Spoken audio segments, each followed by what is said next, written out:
Hello and welcome everyone. In today's video I will show you how to update Tinder app on your phone. So to do this there is two solutions or two ways. The first one is to go to the App Store and after that go and click on the search icon and search for Tinder app.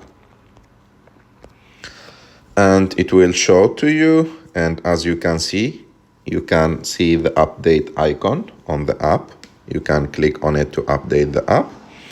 Or the second way is to go and click on your picture on the top right of the screen, and after that scroll down until you will find the upcoming automatic updates that will download and install, and it will show you here the apps that need to be updated on your phone, and you can update Tinder app also from here.